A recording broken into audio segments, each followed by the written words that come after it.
Hi friends, இன்றைக்கி வந்து vlog வந்து பார்த்திங்கனாக்கா மார்னிங்லேருந்து ஸ்டார்ட் பண்ணுறேன்.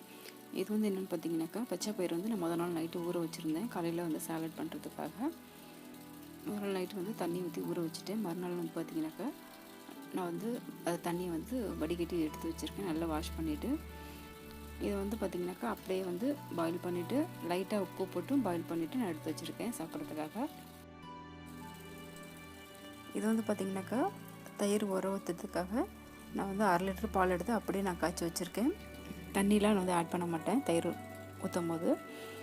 இது வந்து பச்சை பயிர் வந்து சாப்பிட்டுட்டு பாயில் பண்ணி சாப்பிட்டுட்டு மீதம் இருக்குது. நம்ம வந்து எதுவுமே ஆட் பண்ண தேவை கிடையாது. அதில் உப்பு மட்டும் நம்ம போட்டு பாயில் பண்ணிவிட்டு அப்படியே நம்ம சாப்பிட்லாம். இப்போ வந்து நான் தயிர் வந்து உர ஊற்றிக்கிறேன். உர ஊற்றிட்டு மூடி வச்சிடுறேன். இது வந்து பார்த்திங்கனாக்கா எங்கள் வீட்டில் பூத்த பட்டன் ரோஸ். இது வந்து ரொம்ப குட்டியாக தான் இருந்துச்சு. ஆனால் வந்து கிட்ட வந்து ஜூம் பண்ணி காமிக்கும் போது கொஞ்சம் பெருசாக தெரியுது. அழகாக இருந்தது பார்க்குறேன். அதுக்கப்புறம் பார்த்திங்கனாக்கா நான் வந்து கஸ்டர்ட் ஐஸ்கிரீம் பண்ணுறதுக்காக நான் வந்து ரெடி பண்ணுறேன். 1/4 லிட்டர் பால் வந்து நான் தண்ணி விடாமல் எடுத்திருக்கேன். அதுக்கப்புறம் கொஞ்சமாக நம்ம வந்து ஒரு 1/4 கப்பு மட்டும் தண்ணி ஆட் பண்ணிக்கலாம்.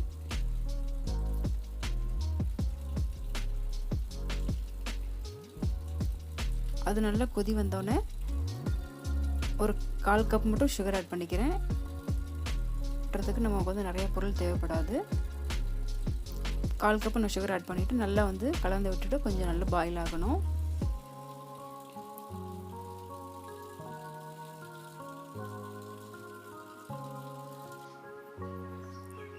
பால் வந்து நல்லா கொதிஞ்சு வந்துருச்சு. இந்த டைமில் வந்து நம்ம வந்து கஸ்டர்ட் பவுடர் வந்து ஆட் பண்ணிக்கலாம். நான் வந்து என்ன கஸ்டர்ட் பவுடர் எடுத்திருக்கேன் பார்த்தீங்கன்னாக்கா, பேக்கர்ஸோட வெனிலா ஃப்ளேவர் கஸ்டர்ட் பவுடர் நான் வந்து எடுத்திருக்கேன். நான் வந்து கஸ்டர்ட் பவுடர் எத்தனை ஸ்பூன் எடுத்திருக்கேன்னு பார்த்தீங்கன்னா 2 ஸ்பூன் மட்டும் நான் எடுத்திருக்கேன். 2 ஸ்பூன் மட்டும் தனியாக ஒரு பவுலில் எடுத்து வச்சுட்டு நம்ம வந்து அந்த கொதிஞ்ச பால்லேருந்து நம்ம ஒரு 3 ஸ்பூன் எடுத்து அதில் ஊற்றி மிக்ஸ் பண்ணிவிட்டு அதுக்கப்புறமா தான் நம்ம வந்து அந்த கொதிஞ்ச பாலில் வந்து நம்ம கஸ்டர்ட் பவுடர் வந்து ஆட் பண்ணணும். நம்ம டைரெக்டாக கஸ்டர்ட் பவுடர் ஆட் பண்ணோம்னாக்கா கட்டி கட்டியாக போயிடும். பால் வந்து நம்ம வந்து மிக்ஸ் பண்ண முடியாது. இந்த மாதிரி மிக்ஸ் பண்ணி விட்டுட்டு நல்லா ஃபுல்லாக நல்லா மிக்ஸ் பண்ணி விட்டுறணும். கட்டி இல்லாமல் மிக்ஸ் பண்ணி விட்டுட்டு அதுக்கப்புறமா அதில் வந்து நம்ம பாலில் வந்து ஆட் பண்ணிக்கலாம். இப்போ வந்து பாலில் ஆட் பண்ணிவிட்டு நல்லா வந்து அதையும் நல்லா மிக்ஸ் பண்ணி விடணும். பால் வந்து பார்த்திங்கன்னா நம்ம மிக்ஸ் பண்ணும் போதே கொஞ்சம் நல்லா திக்காக வரணும். நல்லா கொஞ்சம் திக்காக வந்தோடனே நம்ம எடுத்து ஆற வச்சுட்டு அதுக்கப்புறமா நம்ம வந்து ஃப்ரீசரில் வைக்கணும். இப்போ வந்து பார்த்திங்கனாக்கா பால் வந்து நல்லா ஆறிடுச்சு. வந்து ஆற வச்சுருக்கேன்.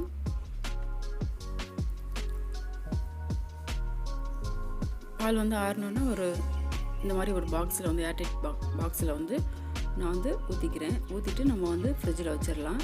ஃப்ரிட்ஜில் வந்து ஃப்ரீசரில் வச்சிடலாம். ஃப்ரீசரில் வச்சுட்டு நம்ம வந்து 3 தடவை இது மாதிரி நம்ம வந்து அடித்து நம்ம வந்து ஃப்ரிட்ஜில் வைக்கணும். அப்போ தான் உங்களுக்கு வந்து பர்ஃபெக்டான ஐஸ்கிரீம் வந்து ரெடி ஆகும். இப்போ வந்து பார்த்திங்கன்னா நான் வந்து ஃப்ரீசரில் வச்சுட்டு வந்துடுறேன்.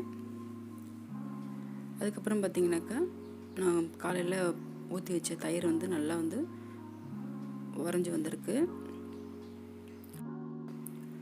லஞ்ச் என்னென்னு பார்த்தீங்கன்னாக்கா உருளைக்கிழங்கு ஃப்ரை, அப்புறம் வந்து லெமன் ரைஸ் பண்ணியிருந்தேன். இந்த உருளைக்கிழங்கு ஃப்ரை வந்து பார்த்திங்கனாக்கா ரொம்ப நல்லாயிருக்கும். நீங்கள் ட்ரை பண்ணி பாருங்கள். நான் வந்து உருளைக்கிழங்கு வந்து நல்லா பாயில் பண்ணி நல்லா எடுத்து வச்சுருக்கேன் தனியாக. அதுக்கப்புறம் அதே பாயில் பண்ண கடாயிலே நான் வந்து என்ன பண்ணுறேன், எண்ணெய் ஊற்றி கடுகு உளுத்தம்பருப்பு போட்டு தாளிச்சிட்டு ஒரு 2 பெரிய வெங்காயம் எடுத்து நான் கட் பண்ணி போட்டிருக்கேன். அதையும் நல்லா வந்து நான் வதக்கிக்கிறேன். ரொம்ப வதங்கணும்னு அவசியம் இல்லை. ஒரு கொஞ்சம் வதங்கினா போதும். கொஞ்சமாக ஒரு 5 நிமிஷம் வதக்கினா போதும். அதுக்கப்புறம் நான் வந்து பாயில் பண்ண உருளைக்கிழங்கை வந்து நான் அதில் ஆட் பண்ணிக்கிறேன். ஏன் மஞ்சள் கலராக இருக்குது பார்த்திங்கனாக்கா, நான் எப்போவுமே உருளைக்கிழங்கு வந்து பாயில் பண்ணும்போது லைட்டாக மஞ்சத்தூள் உப்பு போட்டு தான் பாயில் பண்ணி வைப்பேன் எப்போவுமே உருளைக்கிழங்கு ஃப்ரை பண்ணும்போது.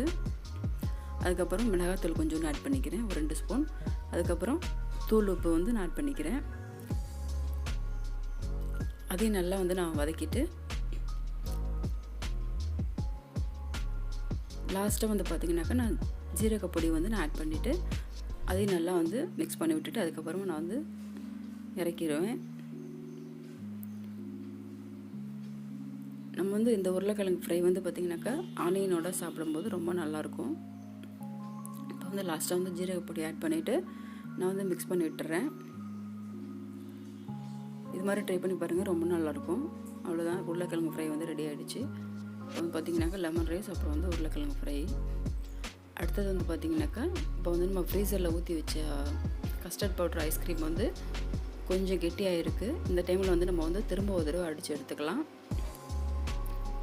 திரும்ப ஒரு தடவை நம்ம 5 நிமிஷத்துக்கு நல்லா வந்து அடித்து எடுத்துகிட்டு திரும்ப அதில் ஊற்றி வச்சுட்டு திரும்ப நம்ம வந்து ஃப்ரீசரில் வச்சிடணும். இப்போ வந்து பார்த்திங்கன்னா நான் வந்து அடித்து எடுத்துக்கிட்டேன் திரும்ப. இது மாதிரி நம்ம வந்து 3 டைம் வந்து ஃப்ரீசரில் வச்சு நம்ம வந்து அடித்து எடுத்துக்கணும். வந்து பார்த்திங்கன்னா நல்லா நைஸாக அடித்து எடுத்துட்டேன். வந்து திரும்ப நான் வந்து அந்த பாக்ஸில் ஊற்றி வச்சுட்டு மூடி வச்சுட்டு திரும்ப நான் வந்து ஃப்ரீசரில் வச்சிடுறேன்.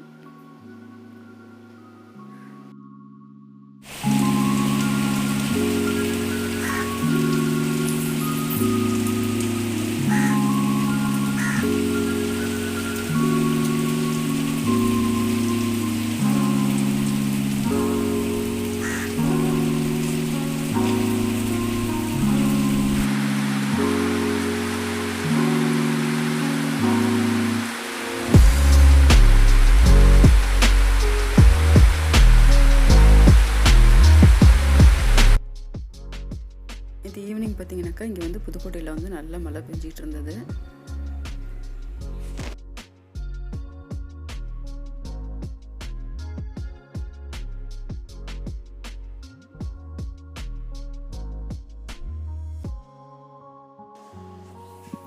இப்போ வந்து பார்த்திங்கனாக்கா நம்ம வந்து கஸ்டர்ட் ஐஸ்கிரீமை வந்து 2 டைம் வந்து மடிச்சு எடுத்துருக்கோம். இது வந்து ஃபைனல் டைம் வந்து இப்போ வந்து திரும்ப நம்ம வந்து 3rd டைம் வந்து மடிச்சு எடுத்துக்கிறோம். மிக்ஸி ஜாரில் ட்ரான்ஸ்ஃபர் பண்ணிவிட்டு நல்லா கொஞ்சம் கெட்டியாக இருக்குது, ஐஸ்கிரீம் டெக்ஸ்சருக்கு வந்திருக்கு கொஞ்சம். இந்த டைமில் நான் வந்து திரும்ப ஒரு தடவை மிக்சியில் வந்து நல்லா பிளெண்ட் பண்ணி எடுத்துக்கிறேன். பிளெண்ட் பண்ணிவிட்டு நம்ம வந்து ஃப்ரீசரில் வச்சிடலாம். நான் வந்து இதை ஃப்ரீசரில் வச்சுட்டு மறுநாள் காலையில் வந்து நான் உங்களுக்கு எடுத்து காமிக்கிறேன். வந்து பார்த்திங்கன்னா இந்த மாதிரி நல்லா வந்து அடித்து எடுத்துக்கலாம்.